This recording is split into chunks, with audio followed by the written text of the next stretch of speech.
So, the current era of DC in film is coming to an end. The franchise is doing a big reboot soon, and as a superhero movie fan, I'm excited. But before that comes, I want to look back at the cinematic universe we had for the past 10 years. It never got to be as critically, commercially successful, or culturally relevant as the Marvel Cinematic Universe at the height of its popularity, but I think it's underrated and more interesting to analyze. And the way I want to analyze it is by organizing my thoughts into one big ranking of everything. That's what today's video is. So a couple disclaimers, I'll have a specific number of placements of everything, but I really consider this a more rough list of generally which stuff I like more or think is better than other stuff. So I'd say my thoughts are more important than the actual number. And also spoiler warning for everything if you care. Alright, let's get started. What, we some kind of Suicide Squad? The first Suicide Squad movie is a fucking disaster. You know it's a fucking disaster. I don't want to spend very much time talking about how much of a fucking disaster it is, but let's say what we need to. I guess I can start off by mentioning a few things I liked. Viola Davis is a great actress and she's perfect as Amanda Waller. I think that's it. Everything else there's to praise is tied to something that criticized, so I'm going to do some backhanded compliments. First, Will Smith is pretty charismatic, but he's also maybe a bit too upbeat for a jaded criminal. In fact, the whole movie is weirdly trying to be a comedy sometimes. I guess it's a funny movie, but that's mostly because I'm laughing at how bad it is, not because its jokes are good. The other thing I almost like is Harley Quinn. Don't get me wrong, I really like the character, and Margot Robbie's a really good actress, she's good at playing her, but this is just not great Harley Quinn content.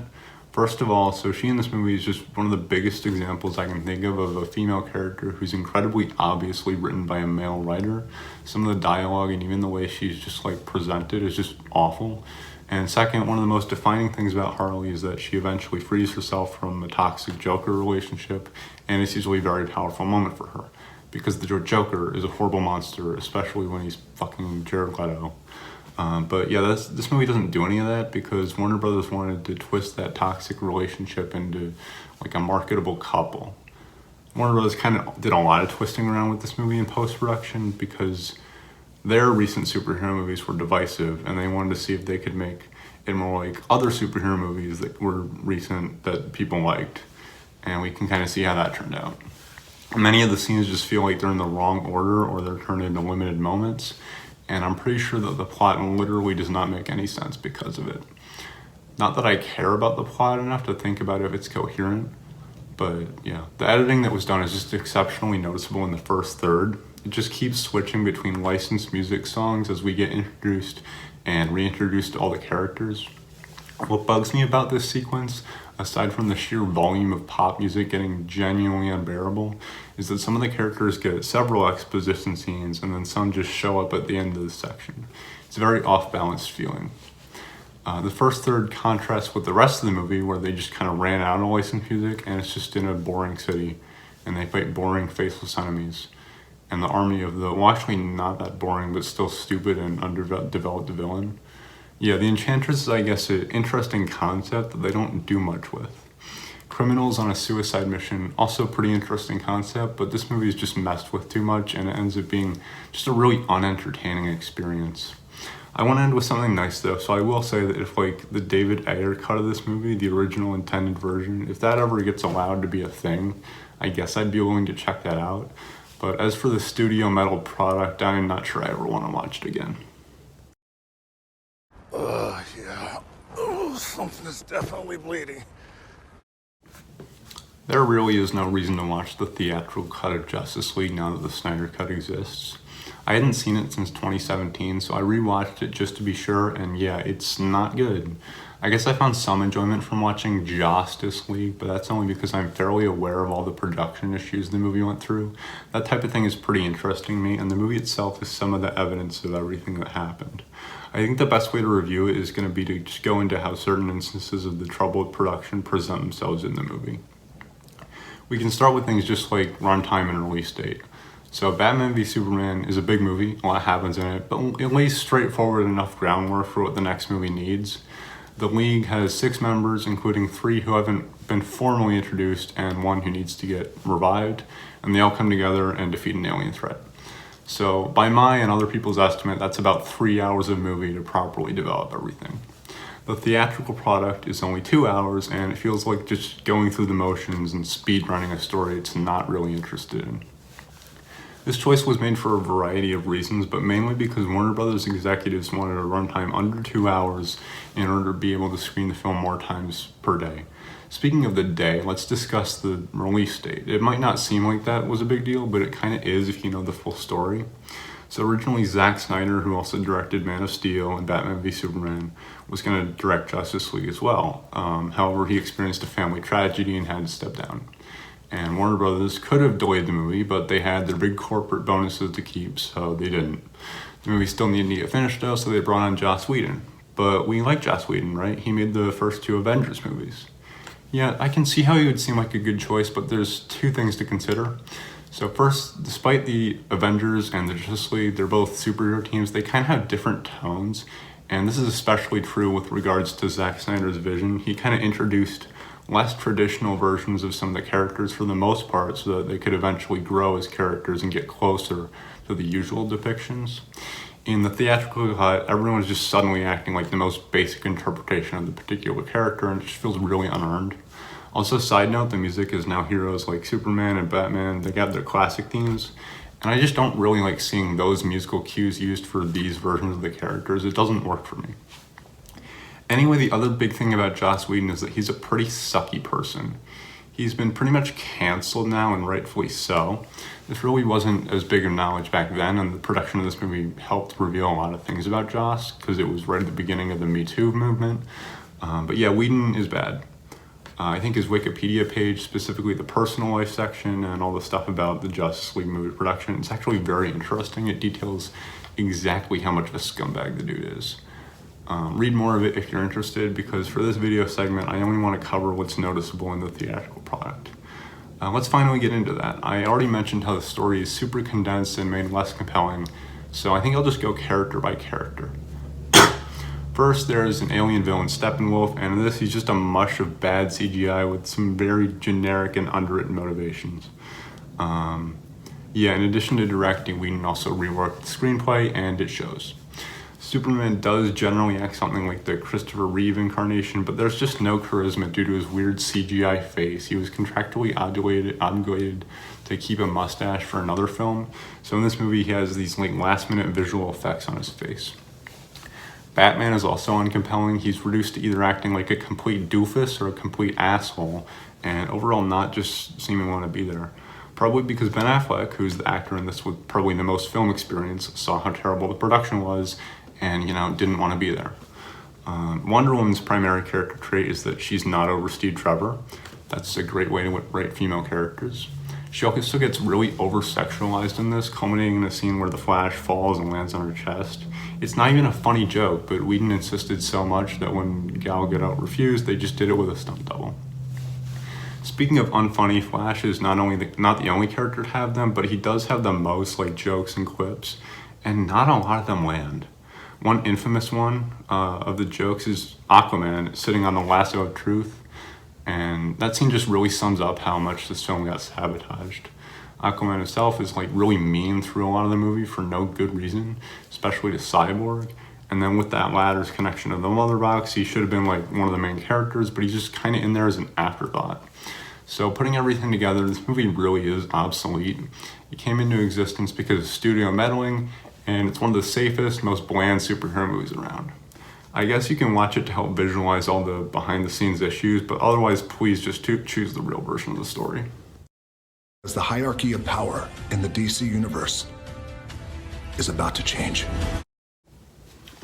Honestly, Black Adam kind of works for what it is. It's just what it is a Dwayne Johnson DCEU movie, so it was never gonna be great, but I guess when I watched it, I kind of turned my brain off and actually had a little bit of fun. So Johnson had been attached to the Black Adam character for a really long time, originally to be a Shazam antagonist, but then later for a standalone movie. Sort of standalone, but I'll get to that. I think this change is probably due to Johnson's rock-sized ego. He allegedly has these rules about his roles where he has to be a main character and he can't lose too badly. But the problem is that Black Adam is not very interesting on his own. He kind of needs people to fight. So this movie is about the Justice Society, a superhero team sent into the land of Kahndaq to deal with both Atom and Intergang, which is a criminal organization. I think maybe at one point the screenplay could have included some commentary surrounding the different groups in conflict and their ideologies, but by the time this movie got made, it's really nothing more than a bunch of cliches to move the story along between the fight scenes. I will say one compliment that I have is the action is mostly good in this movie. It kind of feels like it's trying to emulate the Zack Snyder style, but it takes itself less seriously.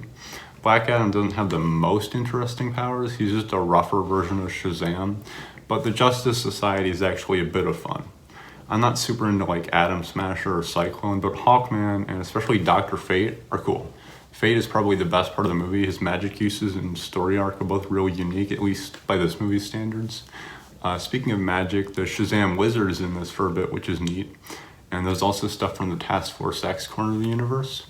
This is where the turned off brain kind of came in handy. It's a simple thing, but I appreciated seeing multiple different areas of the DC world get represented. The movie ends with one last fight, this time against an underdeveloped villain, Sabak, who's just another character with similar powers to Shazam. Black Adam kills him, takes the Kahndaq throne, and the movie ends. Except there's a post-credit scene, one that was really, really hyped up. We get to see Henry Cavill's Superman one last time. They do the classic music, not the Man of Steel theme, which is weird for him, but it's nice to see Cavill. I like the guy, and I wish he and his Superman got to be in better movies.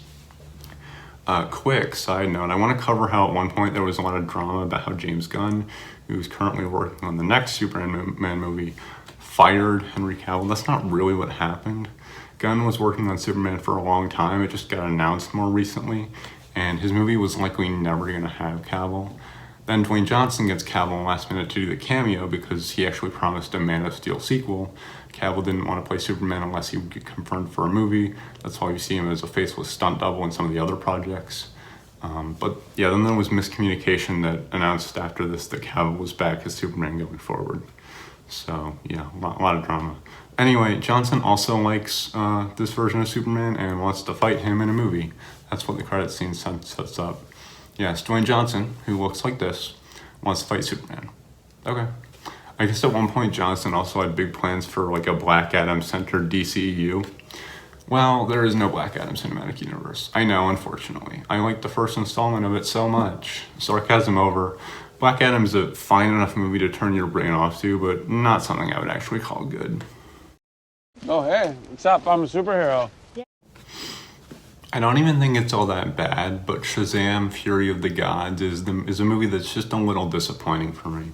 I like the characters, their powers, and the world still, and the movie has some of the humor and heart of the first one, but I just don't think the story is very good this time around.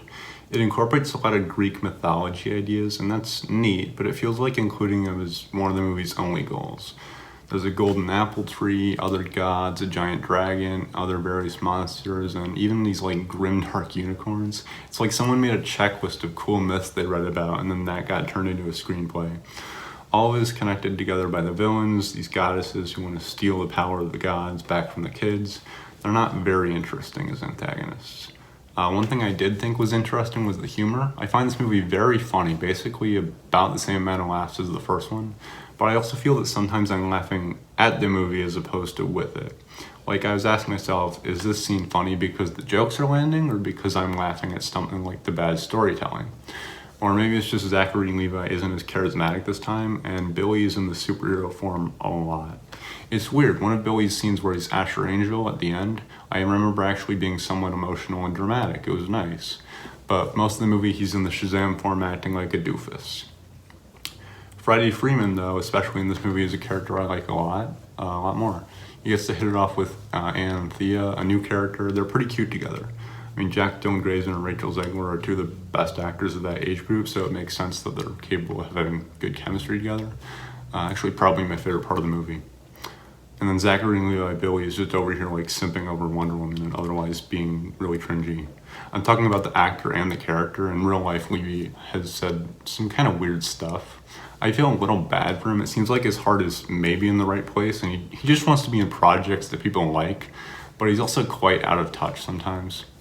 Anyway, the movie ends with a fight against the big dragon and Billy actually sacrifices himself to defeat it. Now, I did not think for a moment that Billy was actually going to stay dead, and he doesn't. What happens is Wonder Woman, yeah, the simping was foreshadowing. She shows up with the action music theme and everything to a teenager's funeral to use some vaguely defined magic to just fix everything. And the movie basically ends after that. The first credit scene implies that we'll see Shazam again, and the second one with Dr. Sivana is already a good joke, but it's made funnier given the fact that we won't see Shazam again. That sentiment kind of fits the whole movie. It has some heart and humor to laugh with, but I'm also just kind of laughing at it quite a bit. Superman did an oopsie and committed a war crime. Man of Steel. I have no idea if I like this movie or not. I like Superman. And honestly, I didn't get or start fully appreciating the character until fairly recently, partially because he hasn't had as many movies as like Batman or Spider-Man. I think it's easy to say that this movie doesn't get Superman, but I think that's an oversimplification. Yeah, it's not really your traditional big blue Boy Scout type of movie, but that's not really the problem here. I think it's possible to do something different from the expected take and still be a good movie. I just don't know if Man of Steel is a good movie.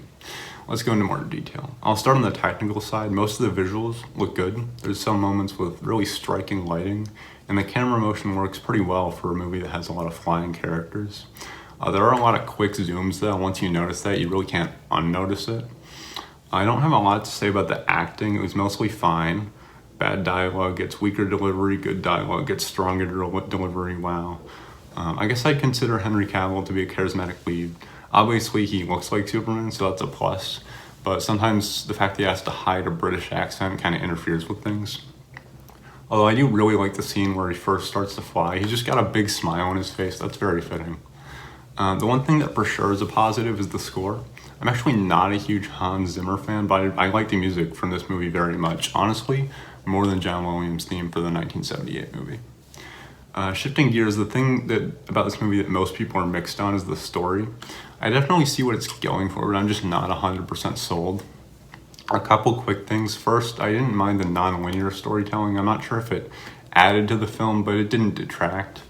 And second, some of the elements of the villain's plan are fairly convoluted, but I wouldn't say overly convoluted. Anyway, to broadly summarize, this is a true origin story. Clark reflecting on past and present experiences to find out who he wants to be with his powers. The movie does sacrifice opportunities for like traditional wholesome Superman moments in favor of kind of brooding on that central idea. However, the large focus is on the themes that allows the large focus on the themes allows the villain to stand out. General Zod is the last survivor of Kryptonian society, and he's determined to preserve it by any means necessary. This is because protecting Krypton was his purpose from birth. This contrasts interesting with Clark, who was born naturally without a preset purpose and who gets a choice in the matters of Krypton and Earth. I don't know if the themes are perfectly defined, but the villain's just a clear fit given what the movie's trying to discuss, and I like when stories can do that. There are some story moments that I don't think are effective though, mainly a lot of stuff with Pa Kent.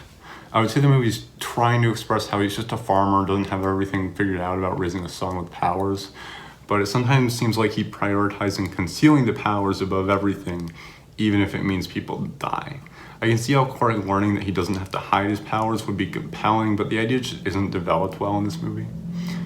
One last section of criticism goes to the final battle. I like the action in theory, some of the flight visuals are very cool, but since the movie has unique pacing and a lot of the action is saved for the end, and it just sort of gets exhausting watching so much of it in one stretch of the movie. Also, not to make a shallow nitpick, but there is a massive amount of destruction going on. It maybe makes sense because it's Clark's first super fight, but it's a lot, and in one big hour-long sitting, all the buildings blowing up and falling over again just gets exhausting. The battle ends with Superman killing Zod. I'm kind of mixed on this. The fact that it's a death and one by like snapping a neck, that's weird for Superman. But the movie does try to show that it was the only option, that he kind of feels disgusted by it. And maybe it's disgusted by the city destruction too. Like he does a big scream. I want to end with a positive. Luckily I can. I do really like the ending sequence. It works pretty well as the conclusion to Clark's arc. And you get a great bit of dialogue with Lois Lane with the like whole welcome to the planet. So the final moments kind of made me look back a bit more positively at this movie, but I think I'm overall still mixed on it. I like parts of it, and I really do want to understand and appreciate what it's going for, but I just don't think all of it works. Life is good, but it can be better. I don't really get all the hate for Wonder Woman 1984. I'm not sure if I'd say the movie's good, but I like it anyway. Most of the criticisms people have go to the story. Even though I'll mention some slight aspects that I like about it, it is pretty stupid and bad. But movies have more elements than just the plot. There's acting, directing, editing, cinematography, and more, and they're all things to appreciate. I think most of those are pretty good in this movie. Like, basically everything is on par, or sometimes maybe better than the first movie for me.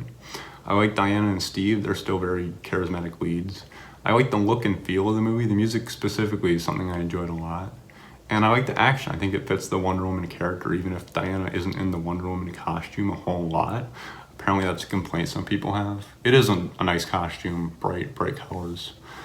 Anyway, let's dive into the story because that's the biggest aspect to discuss. And the movie starts off with some like weird Amazon Olympic Games thing. It's action set up for Diana to just learn that cheating is bad. But I'm not sure if I ever get on board with this brief moment being enough to tie into the themes of the movie. It kind of jumps from the idea of cheating bad to lying is bad to something about truth and then something about dreams. And then we jump to 1984. I think it feels 80s enough from a production design standpoint, but more 80s music maybe could have been in there. Kind of like the trailer. That trailer is so good. This is a long movie. Some say it feels exhaustingly long, but I didn't get that feeling. There's a lot of plot to cover. It mainly revolves around this magic dream rock and wishes. Diana, I guess, inadvertently wishes Steve Trevor back from the dead. And the weird part is they explain it as his mind is in another dude's body. But to Diana, that dude looks like Steve. And then this creates problems because now that dude can't consent to the stuff that his body gets used for. People brought this up heavily, and it's a bad choice, but I wouldn't say it distracts me because it's just such a trivial detail. The story would work like the exact same if Steve just materialized out of thin air, so it's a weird choice that his resurrection was made so complicated. I like the scene where Diana chooses to renounce her wish, though. That was actually nice and heartfelt. We meet new character Barbara Minerva, Diana's co-worker, and her wish is to be cool like her new friend. I think casting Kristen Wiig, like from SNL, it's kind of an unconventional choice, but it mostly works. Maybe just a bit less at the end when she actually gets cheetah powers. Barbara probably actually has the most interesting wish trade-off logic for me. The fact that her kindness and humanity is what she sacrificed, it kind of gives a lot of story potential. I wish more was done with that at the end. I think they didn't do much though because there's kind of already a main antagonist with Max Lord. I like this character. Pedro Pascal is pretty charming and fun in the first part of the movie, and then he becomes a bigger threat over the course of it because he took the Dreamstone's wishing powers. Like, that's cool. The biggest criticism I can think of is that the whole use a worldwide broadcast to touch everyone and then get their wishes plan doesn't make the most logical sense. I guess it works in the silly logic of the movie though. I thought I would have to make a point of saying how unrealistic it is that everyone in the world would just willingly renounce the wish. But on a recent rewatch, the movie definitely clearly shows that it's just Max renouncing his original wish, and that alone undoes everything. It's still a big worldwide event set during a time when, according to other movies, Diana has kept a low profile, so that and the fact that she learns to fly for the first time, this movie doesn't really work as a prequel. That's a nitpick though, it doesn't affect my enjoyment of the movie on its own. So that's almost everything I had to say about the story. I'll conclude by saying that I do like the idea of this like monkey's paw inspired narrative. It's just not done very well. This movie did help me to continue to realize that I just like Wonder Woman as a superhero, even or maybe especially if her stories are kind of goofier. This Wonder Woman movie really does feel like an 80s movie sometimes in both good and bad ways. And yeah, I like 80s movies and I like Wonder Woman, so I can appreciate it. Bruce Wayne meets Clark Kent. I love it. I love bringing people together. So comparing this to Man of Steel, which people like to do, I probably get more enjoyment out of Batman versus Superman, but I don't know if I'd say it's better. I do think I can explain myself though. So Man of Steel has a less traditional or conventional Superman. I think that works on paper, but in practice the movie still has some issues for me. Batman v Superman is also a bit removed from the traditional depictions of these characters, but at least you get both of these very cool characters.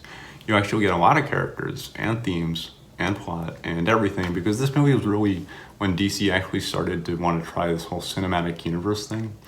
Yeah, if you didn't know, Man of Steel really wasn't supposed to launch a universe in its initial stages. It was supposed to just be a brooding Superman movie, kind of like all those brooding Batman movies that everyone likes. I think the original plan for DC's cinematic universe was to branch things off from the Green Lantern movie. I've never seen that movie in full, and since it's not part of this video, I'm not sure if I ever will. And anyway, what all that means is that Batman v Superman Dawn of Justice, it's a big movie. It's got a lot of stuff to talk about. Like 3 full hours worth. Since we're looking at the Ultimate Edition, that's the version I have. I think I'll cover the Superman stuff first, and briefly, because he really does not get a whole lot to do. The more I think about it, this movie does more discussing about Superman than actually featuring Superman. I don't really mind that, though. It honestly fits because the reception to Man of Steel was so mixed. It makes sense that it kind of would be in-universe as well. It's a lot of discussion, though, and while it's fairly interesting, not all of it is perfectly developed.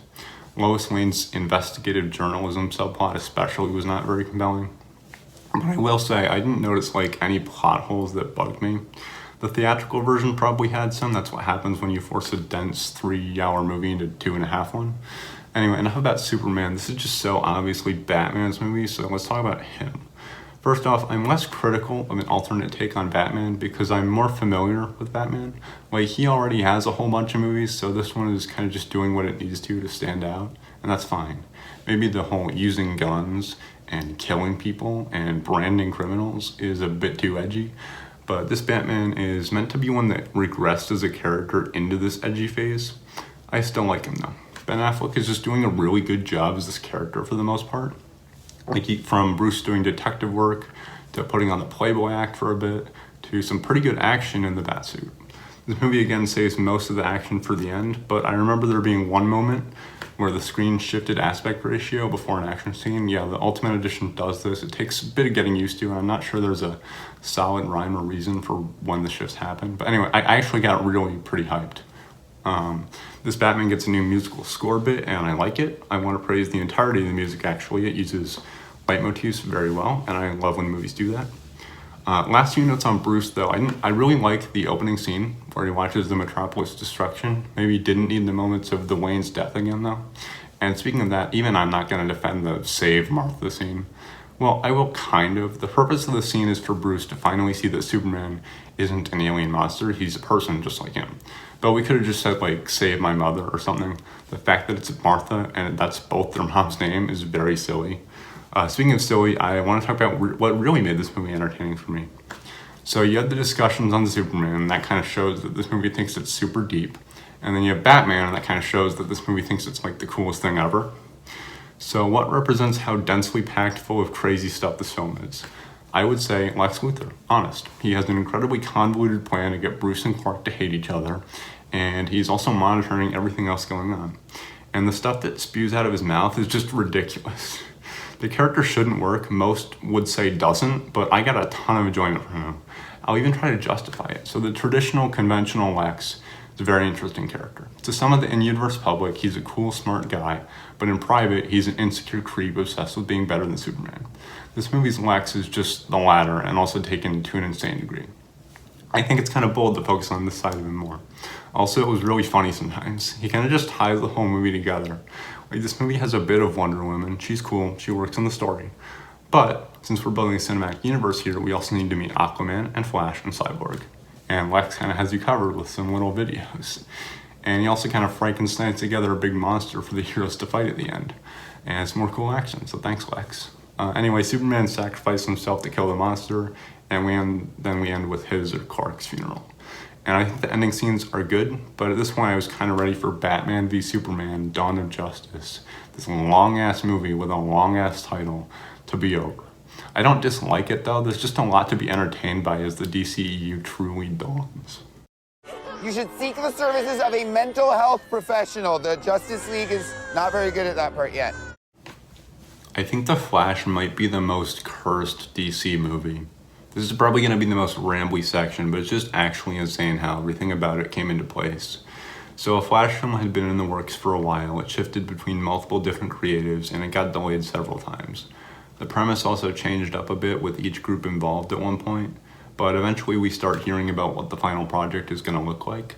Flash can go fast enough to bend time, so it's going to be a time travel or multiverse movie.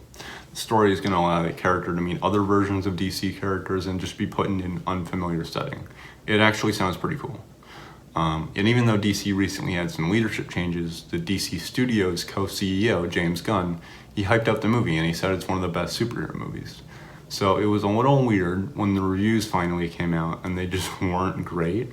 I still wanted to see it, but I waited until after the opening weekend before getting a chance to go.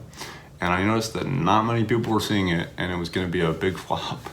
Now, I think there's a few reasons for this. First, the DC brand just really isn't hot stuff anymore after some divisive movies in the past. And then second, with the big reboot announcement earlier of the year, it was basically said that the movies coming out that year don't really matter. Or at least they don't matter to people who only care about what a movie sets up and don't go just for a fun standalone experience. And third, there's the Ezra Fent Miller in the room. So for a chunk of last year, 2022, they were fairly notorious for making headlines about criminal activities, violent actions, and grooming. And not only that, they play the main character in the film. Actually, multiple variants of the main character, probably because some higher up doesn't know what non-binary and they/them pronouns mean. So 2 Ezra Millers are on screen for much of the film. My hot take is that they're actually a pretty good actor. The dramatic scenes mostly work, and some of the jokes land pretty well, I think at least. I was kind of having a laughing fit this entire movie, kind of trapped somewhere between genuine and ironic enjoyment. The first action scene is a pretty good example of why. The main part of it is Flash running around collapsing rubble and saving babies, and to do so, one tactic that he tries is putting one in a microwave and transporting. So yeah. Also, this is our first taste of the visual effects, which are just some of the worst I've ever seen.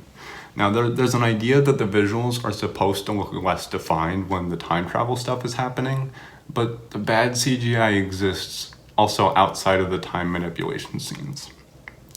One example is Ben Affleck's Batman suit. Like, it's cool that it's blue, but aside from that, it's just hideous. Also, Wonder Woman has a little cameo here. They do the fucking joke where someone's accidentally on her truth lasso, and Bruce literally starts talking about how he should actually do philanthropy instead of beating up poor people. You know, that tired argument. And it's unironically. Anyway, Barry and Bruce talk about how time travel is possible and it's a bad idea, but then he does it anyway. He ends up in a version of 2013 and meets a younger version of himself whose parents never had the tragedy that's part of the Flash origin story. So I'm conflicted on this younger version. On the one hand, the idea of finding your past self cringy is very cool and something I kind of think about a lot. And also this allows us to see the Flash origin story done in a cool, unique way.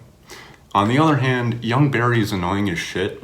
They look for other superheroes because they know Zod, a Superman villain, not a Flash villain, is coming. There's some decent jokes about how metahumans don't exist in this reality. Also, the Back to the Future joke reference, it's one I appreciate and it actually kind of foreshadows things nicely. The one superhero they do find is Michael Keaton's Batman, the freaking GOAT. I actually really like him in this movie. He gets to do a lot of stuff, a lot of cool stuff. There's fun callbacks, and the upgrade to the Batwing with like the gyroscopic cockpit, that just gives me life. It's a bit weird that he's still Batmaning around in his like 70s, but the whole point of those little Batman movies is that he's a freaking weird dude. The 1989 film has in conflict with the Joker's kind of performative insanity, while Bruce is actually a bit actually insane. And then Returns features Catwoman, who's also into black leather and beating up people, so they're like weird soulmates. Anyway, though, when they first meet, this Bruce isn't in costume, and he actually fights the Barrys before explaining the timeline logic. A couple questions I want to bring up now. Why is there so much licensed music? Why is the scene set to 25 or 6 to 4? It's a song about waking up really fucking early. Bruce is a night owl. I'm never gonna get the logic of this film. Anyway, next the trio goes to break out Supergirl, who's here because Superman was killed by Zod as a baby. Again, with the goddamn babies. Supergirl is actually pretty cool though. I can say this with confidence because my friend who also saw this movie is not normally into girls with like short hair, and even he thought she was one of the best parts of the film. She eventually joins the team, making it what I think was one of the film's taglines. Like it said, a retired vigilante, half-charged solar-powered weapon, and 2 idiot kids, they have to save the world. I just like that description. This brings us to the final battle. It's that group versus Zod's forces, and I think it's entertaining. At this point, I'd say the movie's a bit goofy, but definitely something cool that I like. Then after a bit, Batman and Supergirl keep dying, and the Barrys keep doing time travel, and young Barry kind of ages into a demon man. That's not all. They break the universe, and we see glimpses of other universes filled with CGI actors who have played the roles before. The Nicolas Cage one is pretty funny, if you know, you know, but otherwise it's ugly and sometimes in poor taste. Honestly, the third act is like the biggest nosedive I've ever seen in a superhero movie. Eventually, though, everything is sort of resolved. Barry has a little heartfelt scene with his mother and does a minor thing so that his father won't go to jail. It's actually kind of nice. But then we end with one last joke. Barry goes to meet up with this new universe's Bruce Wayne, and it's fucking George Clooney from fucking Batman and Robin. It is funny, but I've been laughing at this movie's madness for the entire runtime, so I'm just ready for it to be over. To summarize everything, there are definitely a lot of moments that I like unironically and think are cool, but most of this movie is just ridiculously cursed. It's the most entertaining thing I watched in 2023, but that does not mean it's good. So we're about halfway through. I just want to mention that we could have had Batgirl on this list. There was going to be a Batgirl movie. I think it might have been good. I might have liked it. So we're going to do a little moment of silence for Batgirl. Yeah, it was canceled for a tax write-off by David Zaslav. So fuck you, David Zaslav. All right, let's move on. An Aquaman fucking fish. Well, yeah, obviously. I think the Aquaman sub-franchise of the DCEU might be the most or only consistently good one. Like with other sub-franchises like Wonder Woman and Shazam, there's one movie that most people like and one movie that most people don't like. Both Aquaman movies are pretty solid. The sequel's still kind of new, so we'll have to see how reception evolves, but I thought it was about as good and felt similar to the first. It's just more Aquaman. The first movie does do a very good job of setting up a sequel, not like explicitly, but in the background, like tastefully. There's a lot of Atlantean kingdoms to learn more about, and the Manta guy still doesn't like Aquaman. So the plot settles in when Manta finds some ancient Atlantean artifacts and becomes more powerful. And to stop him, Arthur recruits his brother Orm, the main villain of the first movie. It's a nice setup for a plot, simple enough, but something that can work if the other aspects are strong, and I'd say they are. All the technical aspects are on par with the first movie: music, action, cinematography, and more. The characters are mostly pretty charming too. I don't have too much to say about Arthur in this movie. He had a nice little arc in the first movie about becoming a king or hero, and then this movie is about him settling into that position. It's also kind of about his family, but I'll mention that more later. I also don't have much to say about the supporting cast like Mira, Nereus, Dr. Shin, Arthur's parents, and his baby child. They all work effectively in the story. There are some aquatic characters to mention, like there's a giant seahorse, which is cool, and I enjoyed the expanded roles for Topo the octopus and the brine crab king. Also in the middle, they get information from like a crime lord fish guy. I wasn't huge on this character, but he was apparently voiced by Martin Short, and I like that actor, so go figure.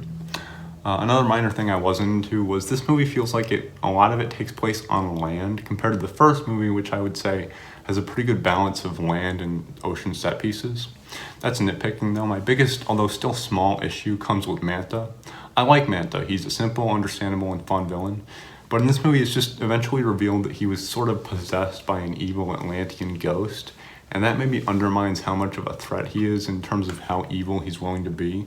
Like, it's unclear what actions are the evil ghost and what ones are Manta's own pettiness. Still though, his new skills are cool, and he has some goofy dialogue, so fun antagonist. I think the best character though is Orm. The brotherly dynamic between him and Arthur is actually really good. They got different skills and knowledge and ideals, and they just have to put everything together and work alongside each other. It's nice. The ending moments pay all this off, and yeah, it was really nice. So yeah, if you like Aquaman, it's just a good sequel film. A boy, we know it's a boy. It's probably a bug in here. So there's kind of two ways to look at Blue Beetle. You could say that it's a mid-movie with a predictable story and cliche powers that we've seen before, or you can recognize that a lot of the movie's strengths come from like its heart, and there's plenty to appreciate. I definitely lean more into the latter camp, even if I don't have a whole lot to say about it. The story is pretty simple. College graduate Jaime Reyes gets connected to an alien bit of technology, and then a big company wants to steal that technology from him. First thing I want to mention is that Zolo Maraduena makes Jaime a pretty likable protagonist. He's funny, and it's easy to root for him. Supporting cast all works well too. Jenny, good love interest, and it's nice to see a lot of the Reyes family members along for the ride. I specifically really like Uncle Rudy. George Lopez is so fucking funny in this movie. The second point that I have is I like the main setting of the movie. Palmyra City, it's a fictional place that maybe feels a bit inspired by some US cities, and I like that that's a thing that the DC world does. I also like the lore that Palmyra City has had previous versions of the Blue Beetle superhero. And then third, even though nanotechnology is definitely a trope that we've seen before, the Blue Beetle itself, the Blue Beetle suit itself is quite cool. It's mostly practical, which is neat, and it lends for fun action. I think next I'm going to cover the villains. The Victoria Cord business lady works fine. She's definitely evil, and she serves as a metaphor for some real world issues. Her bodyguard, Carapax, is very interesting though. I actually got pretty invested in his backstory when we saw glimpses of that at the end. That leads me to this last point, which is the movie definitely has heart. I'm not sure how to best describe it, but I guess I can say that compared to some other movies, this one just really makes you want the heroes to succeed. They do, of course, but it just means a bit more with this movie. Like, yeah, there's sci-fi and action elements, but Blue Beetle is also just a big example of like Latino culture, and representation matters. And I just think it's great that we now have a superhero movie that group can kind of see themselves in. And it's also great that the movie is pretty good. Well, shit, Diana. I wouldn't even say that I'm a huge fan of the first Wonder Woman movie, but it feels just so good to have a DC movie that most people actually like. And also after so many years, there's finally a Wonder Woman movie. Like, think about it, a lot of the other like super iconic heroes all got movies at just some way earlier point. That's cool. That was the consensus back when it came out, and I think it still holds up as one of the better movies in the cinematic universe. I'll get my reasons for not liking it as much out of the way first, and then I'll mention all the good stuff. So my main complaint is that the movie's themes are not explored perfectly. That's very prevalent in the third act, but first I want to discuss the theme discussion that's in the first act. I'm not super into the lore of this movie, and by extension the Amazon corner of the DCEU. It works alright, but it's a twist on well-known Greek mythological figures, and it's just a bit weird accepting that this specific version of that mythology is something that's such an important part of the universe. The movie also introduces many ideas in its history lesson, but the biggest one is the question of if Ares is the one causing war in the world of men. Diana is insistent that that's the case, and while the abundant naivete works towards her character arc, it's also a bit goofy at times. Lastly, when we get to the third act, the movie doesn't really pay off all the themes it's been setting up super well. Ares' armor looks cool, but his dialogue is just really weak. And the movie doesn't give a clear answer on to what degree Ares influenced the war. So that slight aspect of the thematic and character arc didn't work, but I think enough other parts generally did. In fact, most of the movie generally works really well. The cast is all great, even if other Amazons like Hippolyta and Antiope, they're surprisingly not really in the movie that much. Gal Gadot is a pretty likable lead. It's fun to watch Diana serve as a fish out of water. But my favorite performance is definitely Chris Pine as Steve Trevor, though. He's balancing showing a cynical attitude towards the war and caring about Diana, and he's just insanely likable throughout. Also, Steve and Diana have pretty good chemistry with there's a few standout scenes. Overall, this movie is just very charming despite being a war film. I'm not a huge fan of war films, but if there's something to like spice it up, I can enjoy it. The action scenes are all great. Examples I want to mention are the stuff with the lasso of truth, and I quite like the shield callback. And I'd saved the best moment to mention last. The No Man's Land scene is just genuinely one of the most inspiring things I've ever seen. I was actually tearing up a bit, which I did not expect. I ragged on the final battle, but there's actually some quotes from it that are kind of sticking in my head now. So this movie's not perfect, but looking back, it's a great film that's more than deserving of being the Wonder Woman character's first feature.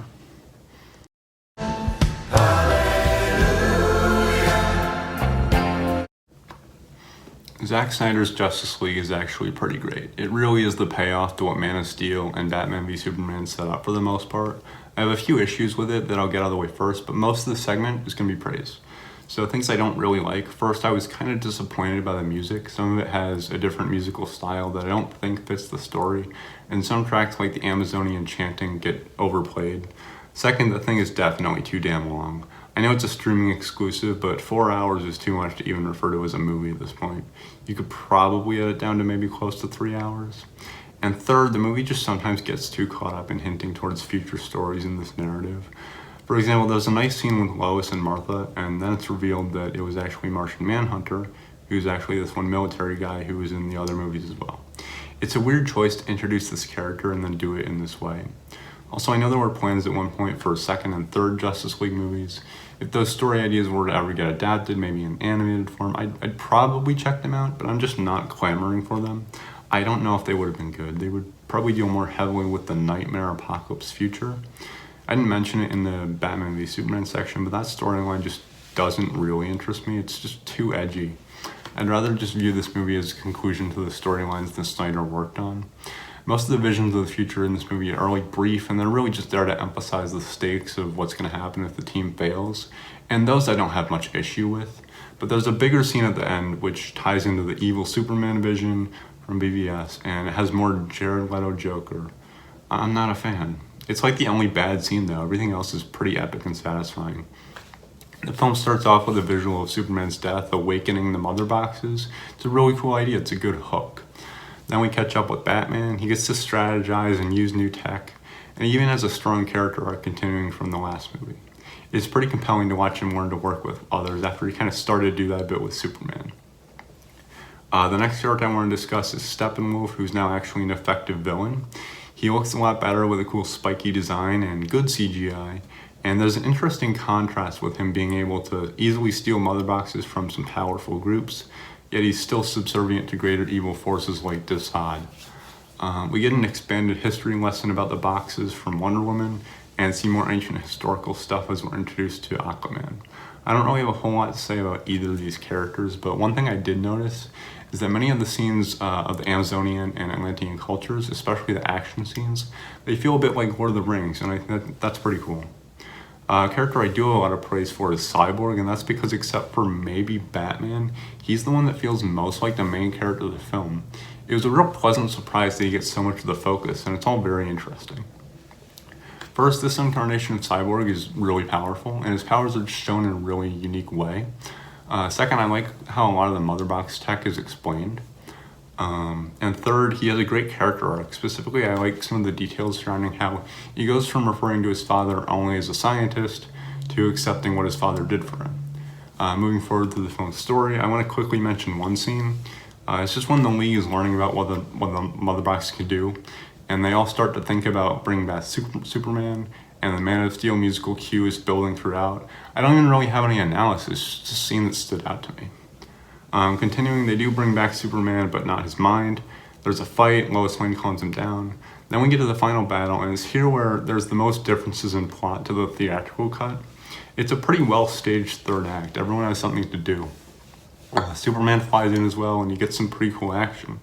He's in the black suit, and it looks cool, but that costume might have fit the narrative better if you wore the black while he was dead or mindless, and then switched to the red and blue for the heroics.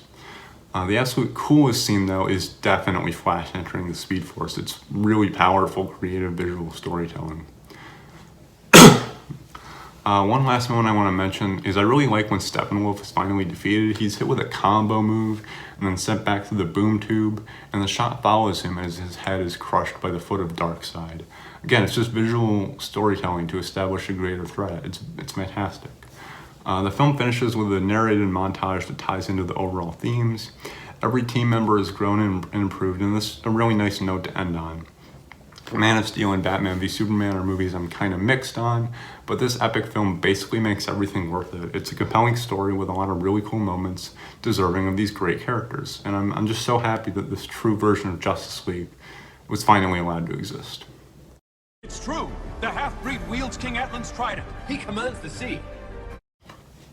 I actually really like the first Aquaman movie. It's not the most thought-provoking of the movies on this list. You could say it's not very deep if you want a pun, but who said it had to be? I still find it really entertaining for a lot of reasons. So let's dive in. There's another pun. The story is pretty straightforward. A guy named Arthur searches for a magical weapon so that he can become king. Where have I seen that before? Honestly though, when a movie follows the like Joseph Campbell hero's journey thing this closely, I just kind of have to respect it. It's a cool idea to see a new spin on some old myths. The This movie introduces a lot of lore for Arthur and the audience to learn, but I think it's pretty interesting. Really, it is. I kind of have a little story to share. So one of my favorite childhood books was like this collection featuring facts about marine life and ocean legends. I kind of forgot about it, but on this rewatch of Aquaman, all the talk about the myths and legends of the sea reminded me a lot of the stuff in that childhood book that I liked. Plus, I'm just a sucker for stories that incorporate an adventure like this. Having to travel to a lot of different locations to find a neat artifact. I like the story even if it isn't anything too special. Simple stories can usually work if the characters are likable, and I think this movie is an example of that. First of all, Jason Momoa brings the perfect amount of like himbo charm to Aquaman. He's big, strong, kind of dumb and goofy, and that just makes him really easy to root for. As for other characters, Mira works fine as a sidekick and love interest, and Vulko is a pretty cool mentor. Arthur's mom and dad aren't in the movie much, but I do think their love story fits well into the story. As for the villains, they're pretty fun too. They're maybe not the most intimidating or fully developed, but that works because this movie doesn't take itself that seriously. Orm is the current king of Atlantis. He dislikes the surface world, and he likes yelling. Pretty simple, but the idea of him defeating Arthur's in their first fight underwater, and then the final battle is above water on Arthur's terms, it's neat. Manta is even less complicated. He just doesn't like Aquaman. I mean, he has reasons for it, but he's petty. He doesn't like Aquaman. He's got some cool tech, though. That reminds me, I want to shift to talking about the technical aspects of the film, because they're some of the strongest parts. First, I like the music. There's a nice heroic leitmotif for Aquaman, and many of the other musical tracks have a pretty unique and cool sound. I like the action a lot. It's also noticeably unique. A lot of longer takes get used, and that's a technique that I enjoy. And the action contains callbacks to the scenes where certain moves were first introduced, and that's neat. One last point that I want to make is about the cinematography, because I would say it's actually the best aspect of the film. Like, you don't need to go this hard with the visuals. It's just a movie about a guy that talks to fish. But they did go pretty hard. Everything comes together to make, in my opinion, just a really fun movie about the ocean superhero, Aquaman. Because I'm Harley fucking Quinn. So Birds of Prey is a not so great title for what's actually a pretty great movie. It's technically an ensemble film, but Harley Quinn is the clear main character, and the story just also involves a few other titular heroines. I like her though. She gets to narrate and be the focus of the non-linear story, and that makes the movie feel pretty fresh. The plot is kind of complicated, but the way that it's presented makes it flow pretty smoothly. I think the way I want to tackle it is kind of similar to how the movie does it, just go character by character. So first up is Harley herself. It's weird, she's considered to be one of the major players of the DCEU, but she's only in a few movies and all of them are team-ups. Margot Robbie is one of the best actresses around, and she's excellent in all her appearances as this character. This one is probably where she gets the most to do, and it's the best defined character arc. So Harley has lost the protection of the Joker after their breakup, and that means that she gets tangled up in the complicated plot. Her narration is kind of fourth wall breaky, but it's done in a unique way. She's also pretty funny, the whole movie is, but of course most of the jokes come from her.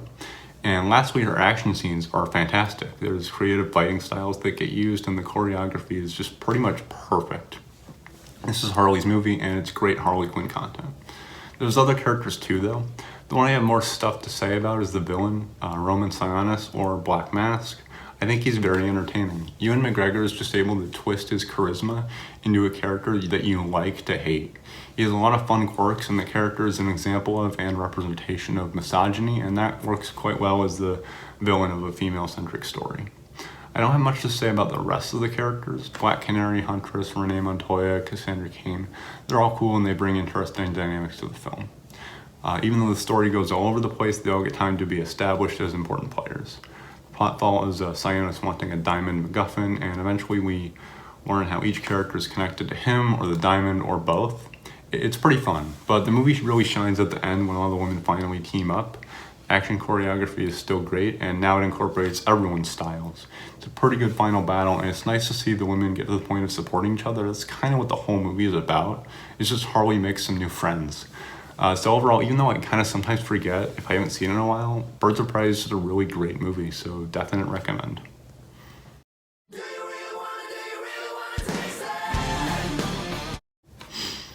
So I know that I said I'm doing every DCEU film ranked, but Peacemaker is the only TV show, so I figured I might as well just add it to the ranking real quick because it's really damn good. I won't talk that much though because this is an already long video, and I actually have an older video where I talked about the show. So it follows Peacemaker being recruited to stop an alien invasion and also deal with some deeper issues that he's going through. It honestly makes perfect sense that of all the characters from the Suicide Squad, he's the one that got the spin-off. He wasn't the most likable, but he has the best story to tell and the most to learn more about. The supporting characters all work pretty well in the story. I like all of them, but to highlight one, I gotta go with Vigilante, just a hilarious doofus. The show as a whole is pretty funny. The humor isn't as tight as a movie, and bits sometimes go on too long, but the jokes mainly land. I really like the recurring bit about dumb gossipy rumors of other superheroes. It actually helps expand the world. A couple quick things, the action is pretty good, and I like many of the soundtrack choices. John Cena actually gives a great performance in both comedic and dramatic scenes, and the best part of the show for me actually might be the drama. The butterfly alien threat is an interesting concept, and we learn more about them as the show goes on. By the end, it's clear why they're the perfect story to bring Peacemaker into. And there's also all this stuff with Peacemaker's dad, the racist supervillain White Dragon. It's very compelling to watch Peacemaker interact with that character. It ties into his past, present, and future, and overall just makes a fully realized character arc. As for the show as a whole, now I discussed it a bit, it's just apparent that I basically love everything about it. And say my name so my powers may flow through you. Billy! The first Shazam film really is one of my favorite superhero movies ever. I basically appreciate everything about it. So it follows teenager Billy Batson, who gets some magic powers from a wizard and then has to learn how to be a superhero in a big adult body. This premise might sound goofy, but the movie doesn't take itself super seriously, so it all works. That brings me to my first point. The movie is just funny, like really hilarious in my opinion. So many of the jokes land in some sort of way for me. A lot of them come from my favorite character, Freddie Freeman. He's Billy's new foster brother and a superhero expert. The dynamic between him and Billy is just really good. I'll say a bit more about another aspect of it later, but for now I'll just mention that Freddie's enthusiasm and Billy's inexperience kind of mixed together for just some more great comedic setups. The rest of the foster family all work as characters in the story, even if they don't get as much to do. Next I want to discuss the villain. So Dr. Sivana gets the opening scene of the movie, and it's a cool one. This establishes the magic and lore of the movie pretty well, and it lays the groundwork for him being the antagonist. He didn't get the Shazam powers as a kid, so when he finds out another person received them, he wants to get them back as an adult. However, he allies with the 7 deadly sins, and the magic powers that he gets from them are pretty cool and like horror tinged. It doesn't really affect Billy's story until the 3rd act though. Billy and Freddie are just having fun and being funny. One complaint that I see sometimes is that the performances of Asher Angel as teenage Billy and Zachary Levi as superhero Billy don't really match up. In this movie, that doesn't really bother me, and it kind of makes sense for him to be less moody when he's getting to use his powers. Eventually, we get to the 3rd act where the actual action starts. There's been uses of powers before, but it's really just that, not really action. But that works for the movie. The set piece for the final battle is pretty nice. It's a winter carnival, and that and some other things make this a nice holiday movie. That's cool. Anyway though, this movie's other huge strength is the heart, and there's just so much of it in this final section. There's a few examples I want to mention. First, I like the quote about how a hero needs to be able to save his family. It gets said at that moment when Billy finally accepts his foster family, and then he realizes that he can share the powers with them, and that's a great moment. Another really good scene is a bit earlier. Billy and Freddie get into a bit of an argument, how Freddie wishes he was in Billy's place, kind of obviously. And then that gets paid off when Freddie gets his superpowers and is the first to start using them. This character has been using a crutch the whole movie, and now he's the first to start flying. It's beautiful. The powers that the other siblings prominently use also fit their personalities. That's kind of nice. One last superpower moment I like is when Billy does some quick thinking. It's like Wisdom of Solomon to defeat Dr. Sivana, and that's just very clever. The whole finale is just a lot of great payoff. The movie's very last scene is technically a Superman cameo, and that's great too. So the movie as a whole is just filled with a lot of heart and humor, and that's why it's a personal favorite. So this is the famous Suicide Squad. But better. And so now we're at number 1. The Suicide Squad is my favorite superhero movie, and I think it's one of the best ones as well. Everything just comes together and works spectacularly. Action, comedy, characters, and it's even an interesting and compelling story. A team, well, technically 2 teams of super criminals are assembled to stop a threat on a remote island, and there's a lot of fun twists and turns. It also allows for several fantastic action set pieces. Basically every character gets to do something cool. And they're all cool outside of the action as well. Bloodsport is one of the more unique main characters in a superhero movie. He kind of worked perfectly as the point of view for all the craziness. And Rick Flag also helps to rein things in a bit. Ratcatcher 2 brings a whole lot of heart. That one flashback scene at the end is absolutely beautiful. It basically states one of the big themes in the movie. Peacemaker is pretty fun to hate for most of the movie, but by the end his actions tie into the movie's other thematic ideas. Nanaue, the Big Shark, and Polka Dot Man are sillier characters, but they fit well into the story. And last but absolutely not least, Harley Quinn gets her own little side story that features some of the best moments of the film. To pick one, her monologue, then later followed by the escape from the president's mansion, just one of several amazing sequences. Another one, you got the raid on the rebel camp. It's early in the film, and it's a great way to show off what all the characters can do. Also, it's a pretty good example of the fact that the film is very funny. The characters just interact so well together, not only with the jokes, but you can basically pick any 2 characters, and they have an interesting connection and interaction potential. Perfect writing for an ensemble piece. So speaking of writing, sort of, director James Gunn plans what music he wants to use, he puts it into the screenplay, and I think The Suicide Squad just has a great soundtrack. There's both a setting appropriate, like bilingual Spanish, including licensed music soundtrack, and then also an unconventional musical score.